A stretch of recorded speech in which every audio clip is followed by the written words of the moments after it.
Namaste everybody.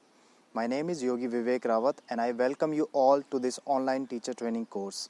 I'm going to explain the pranayama techniques and their benefits. So I hope you enjoy this course. Namaste.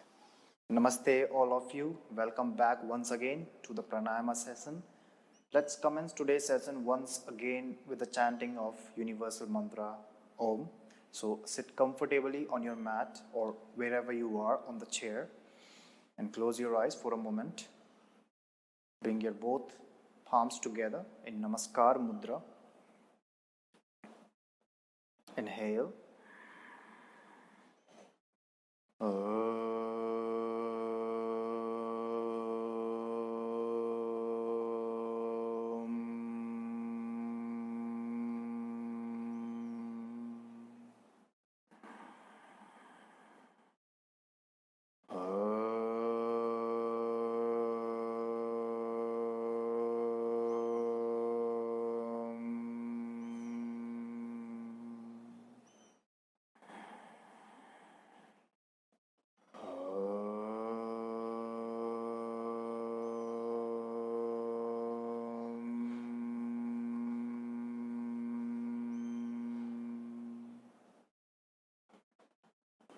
Feel the vibration of the mantra, the chanting.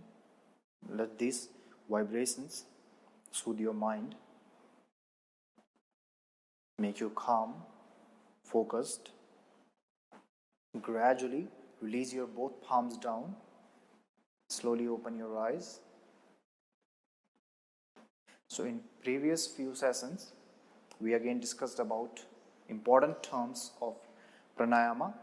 In just previous sessions, we had a talk about nadis, the channels, and what kind of postures we can be in while practicing these pranayama techniques. Now, in today's video, what we have to learn, we have yogic breathing or yogic breath.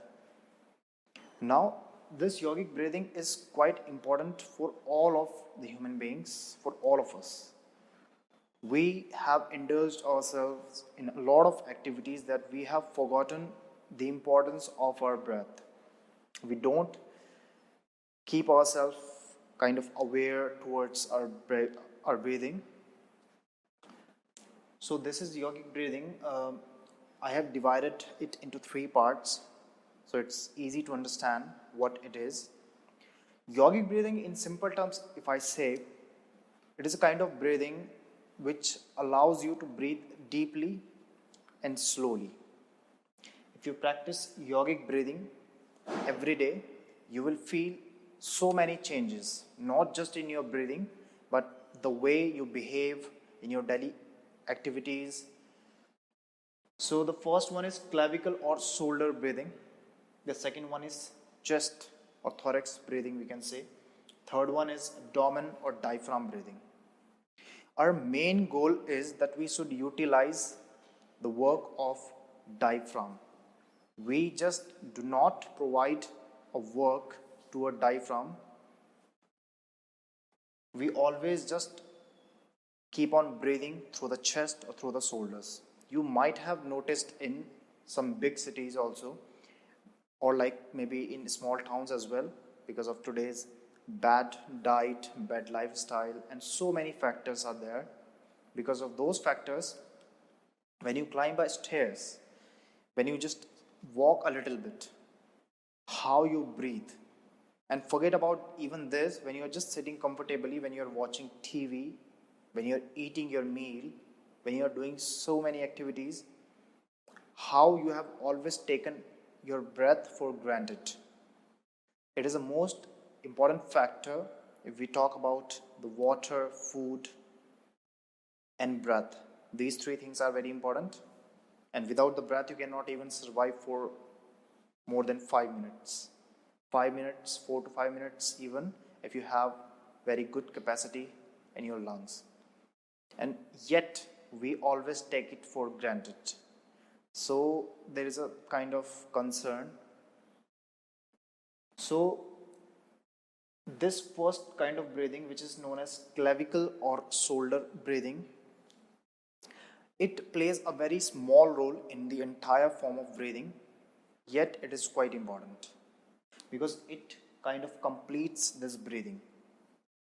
The second one is chest breathing. So, chest breathing is something where you are not utilizing your diaphragm. You are just, when you are inhaling and you are sucking in your belly. That is a kind of wrong method we do, and that means we are doing chest breathing. When you inhale and your belly slightly puffs out, that means you are kind of doing good technique of breath. The third one is abdomen or diaphragm. As I told you, when you are breathing in and your belly puffs out, that means you are doing correct technique. What happens when we breathe in? Our lungs expand, and because of the expansion of our lungs, the diaphragm muscle, which is just underneath our rib cage, it tends to get squeezed and it tends to go down, which allows our belly to come out. When we exhale, the lungs get squeezed and the diaphragm, it gets expanded. So it moves, it shifts upward, and at that time our belly is squeezed in when we exhale. So this is a procedure, and we follow the wrong procedure. So it is important to bring these kind of breathing one by one. Firstly, only focusing on abdominal or diaphragmatic breathing. Then slowly, when we are doing it correctly, just add chest breathing to increase the length of your breath. Slowly, when you just get mastery over that, then add the clavicle or shoulder breathing. We can practice this kind of yogic breathing while in a sitting posture. As we discussed about, there are few postures which we should apply in our pranayama practice. Second one is shavasana, lying down on your mat through the support of your back muscles, just being relaxed there and practicing this technique while lying down. Third one is while standing, while walking, while doing everyday's activity, we can perform this. So there is not a particular position where you should be in order to practice this technique. But for the beginners, I always would like to suggest it that they should practice it. Like, it would be better if they start this practice with shavasana. You're lying down, so it is easy to understand the concept of abdominal movement, your chest movement, and your clavicle, collarbone, and shoulder, like this movement. So it is easy to apply and to practice this comfortably while lying down. Sitting posture, if you have any kind of lower back issues, if you have if you don't have that much openness at the hip joint, then perform it in savasana firstly, and keep on doing asanas also. We talked about this on the opening day, on the opening session. So just keep on strengthening your spine, keep on strengthening the muscles surrounding it, and you feel comfortable in any kind of sitting posture, then you comfortably can start this practice. But if you're not comfortable in your position, it will always disturb you. So you cannot keep your focus fixed in the practice. You cannot gain the benefits of the practice. Now, while standing, walking, when you keep on practicing in savasana and seated posture, you will be automatically you will be aware of this technique. So even you're walking, you're talking to somebody, you're eating food, you're reading the book, you're watching a movie, you're aware of your breathing, of this deep breathing. And in that way, as I told you first day, we all have been given particular breaths. So in this way, you can increase the lifespan. That is the other matter. If someone maybe dies because of unnatural some kind of accident, that is a different way. But naturally, where your body is kind of living for a long time and you're not getting old very soon. So it depends on how you breathe.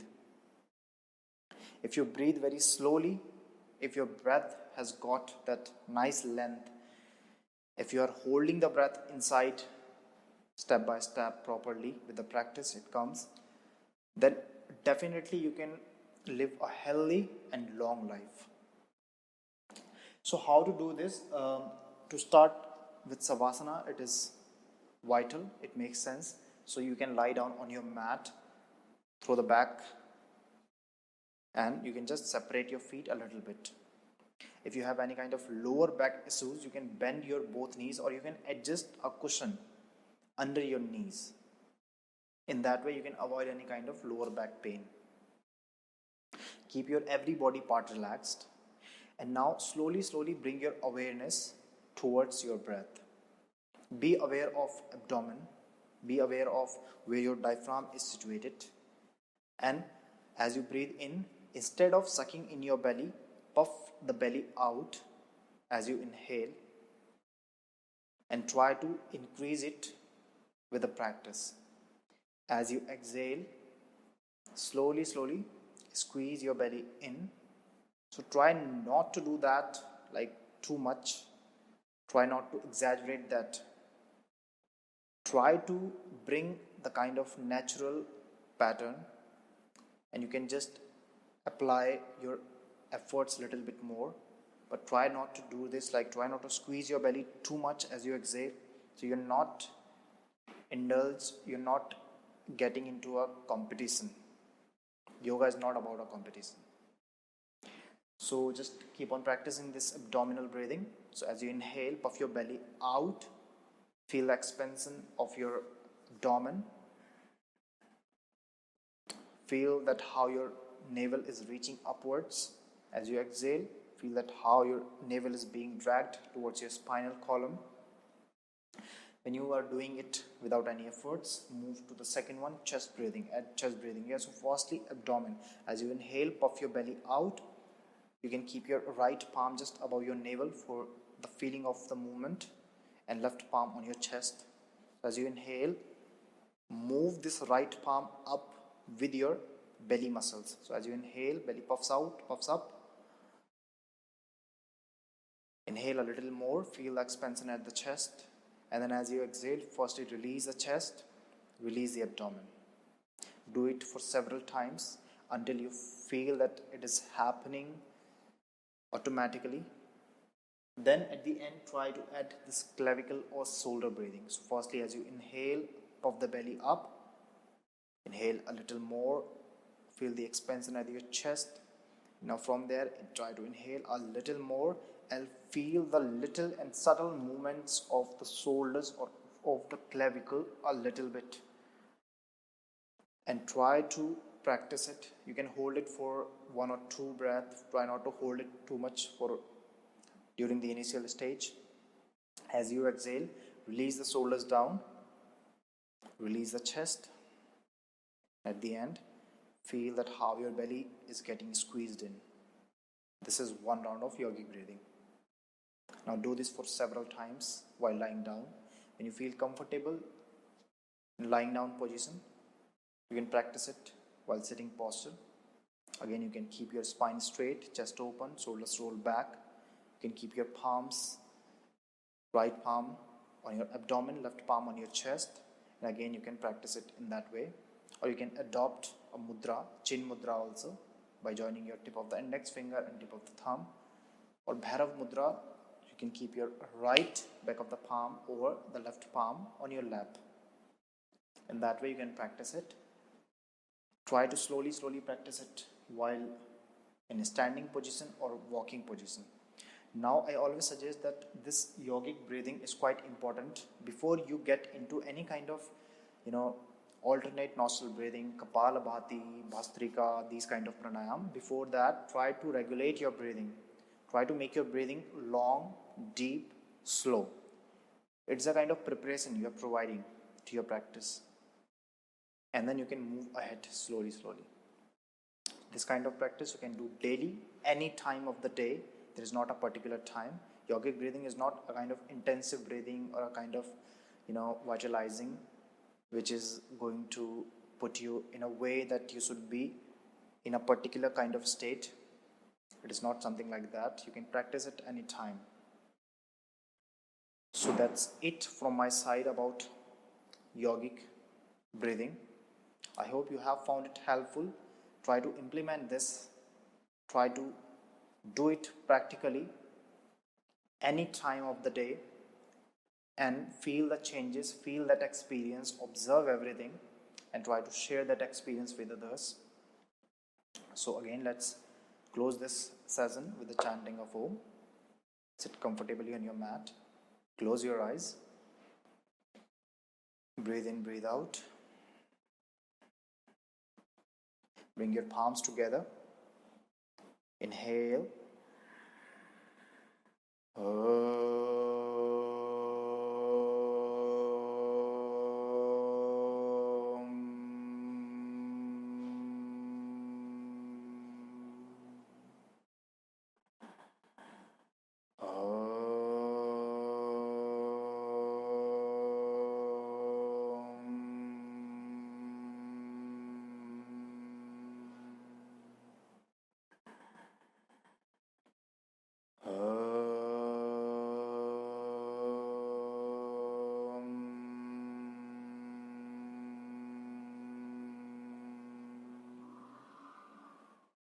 Shanti, Shanti, Shanti. Rub your palms together. Bring your palms on your eyes. Release your both palms down. Gently open your eyes.